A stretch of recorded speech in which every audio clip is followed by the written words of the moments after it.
State University Extension, and I'm so excited because I have a new Extension agent here with me today to introduce to you.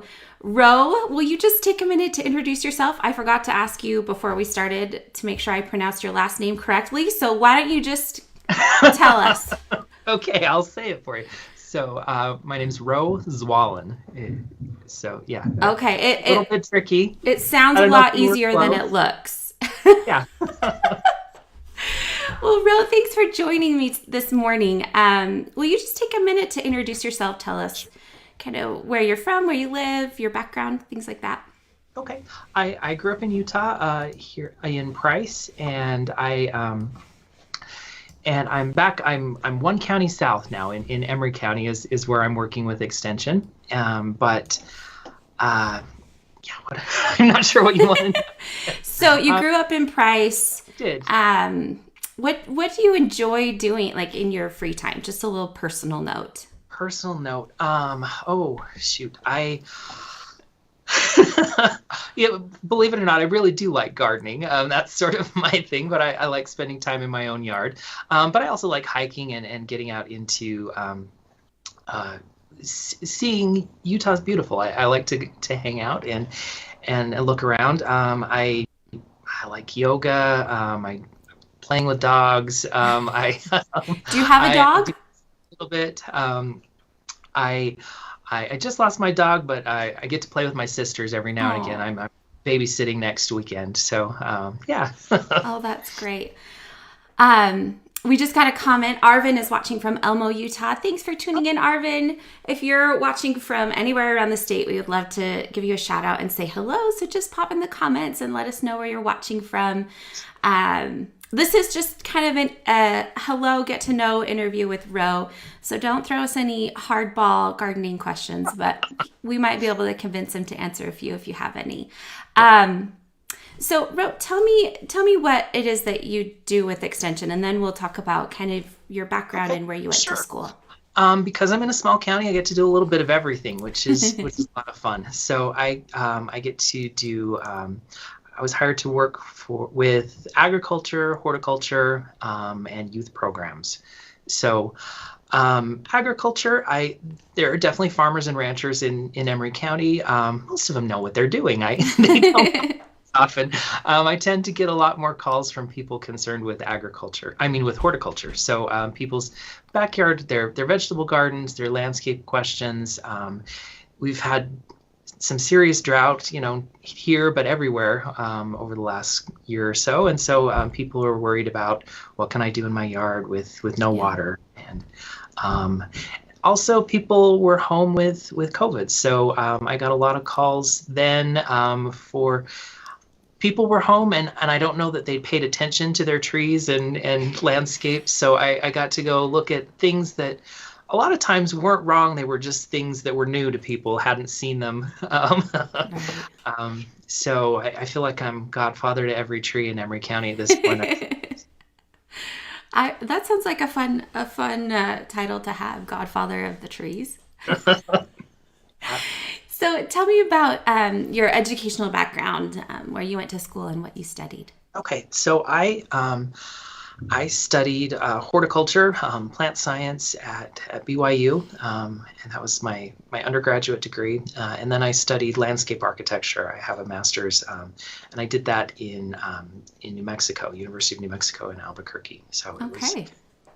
like I said, I'm interested in water, and it seemed like a great place to learn about dry landscapes. Yeah, I'm surprised. So, these interviews are a great opportunity for me to meet, agents that I haven't met before. I had assumed you went to Utah State because they have a landscape They have a architecture program great, as well. they really do have a great program.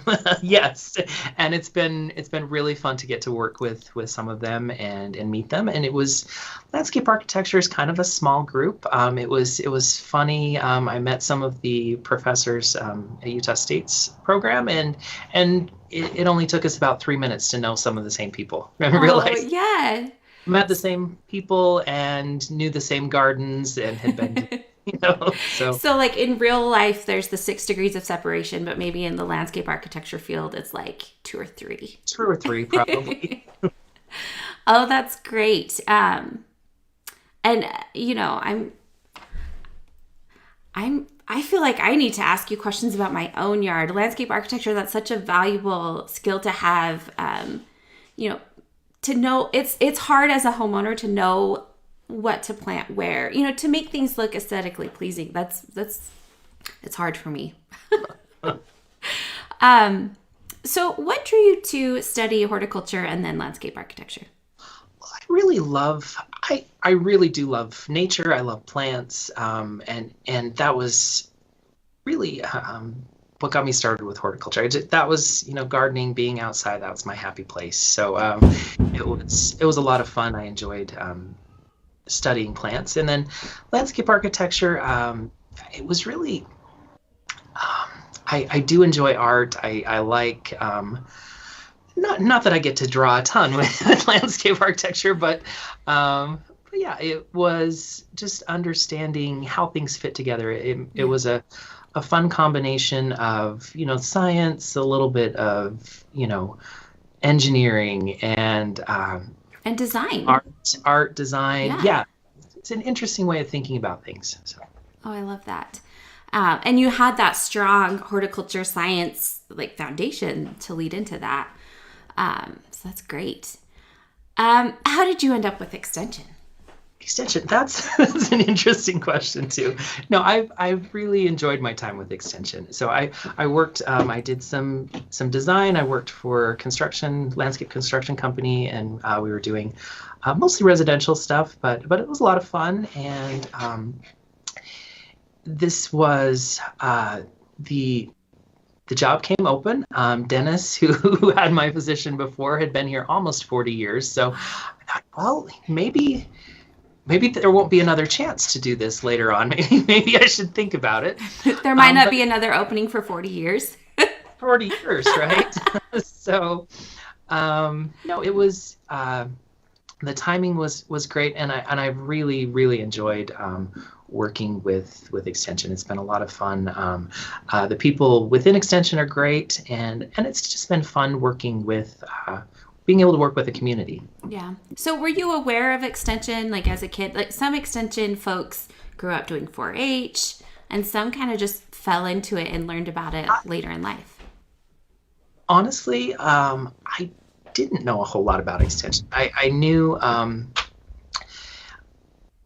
one of my neighbors, a family friend, actually worked for Extension, and I didn't know a whole lot about what he did, to be totally honest. I became more aware of it as I was studying horticulture, and I just realized that there was a kind of a strong connection with Extension resources there, and understood a little bit more about what Extension's mission is. But I'm still learning. Their Extension's involved in so many things that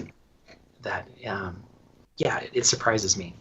Yeah, and that's a fun thing, to be surprised, in your work and learning new things. That's a good thing. Yeah. All right, so tell me you talked a little bit about it already.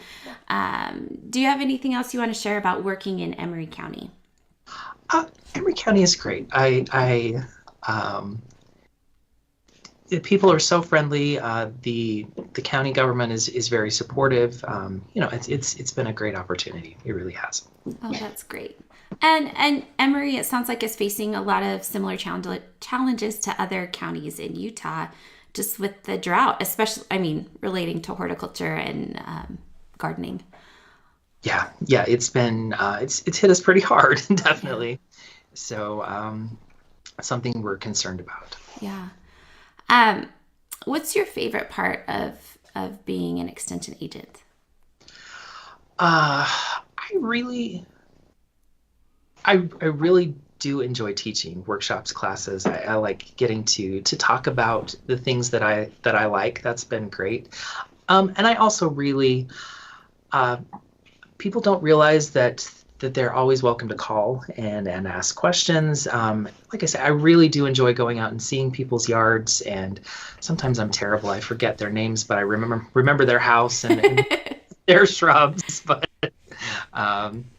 it's a lot of fun to go in and see new things, meet people, and hopefully help them out, make their landscapes and hopefully their their lives a little bit better. Oh, I love that.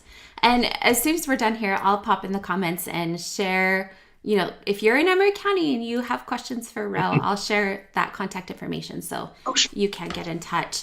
Kind of to finish up, I just want to talk about the kinds of, classes or programming or things that you've done. I know I've seen your name come up a few times doing some like landscape design classes.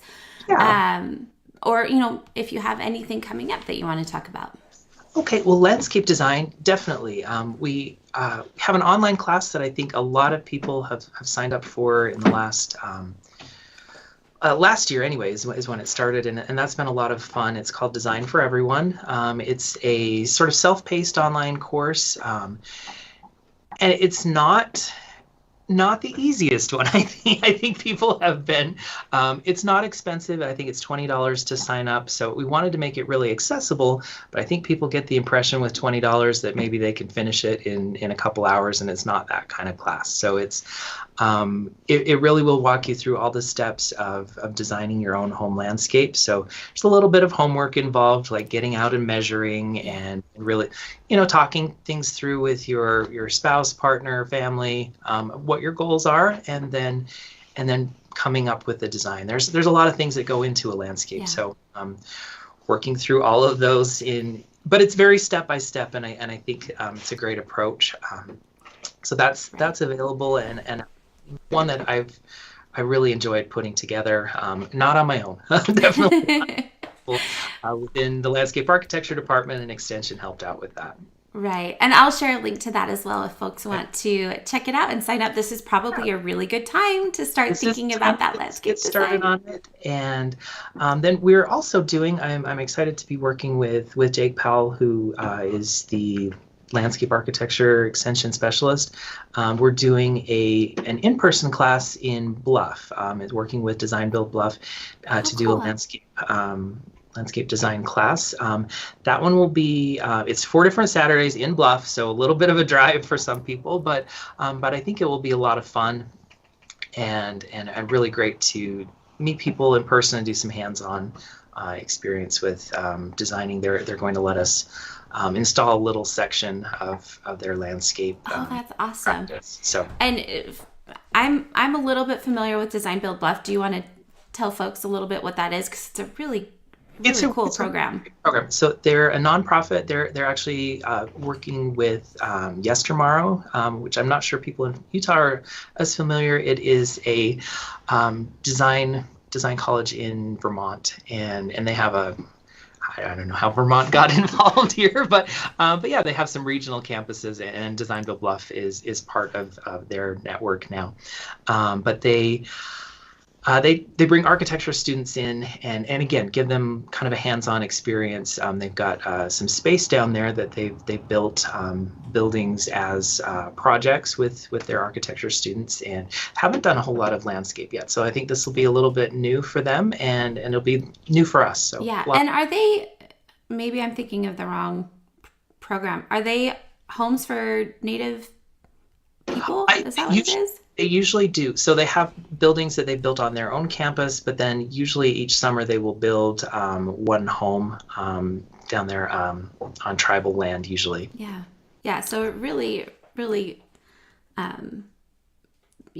valuable, good program. And that's awesome that you can partner with them and that folks from the community that are not architecture students have the opportunity to get involved and contribute and also learn at the same time. So that one will be a lot of fun. And then last one I just wanted to mention, again, some of the people listening might have to drive a little bit, but I'm working on, I'm teaming up with Steve Price in the Carbon County Extension Office, and then really we've got a lot of people from around the state coming to speak and participate, but we're doing a little workshop in April. It's the 8th and 9th, called Small Farms and Sustainable Homesteads, and so that'll be a Friday evening and Saturday.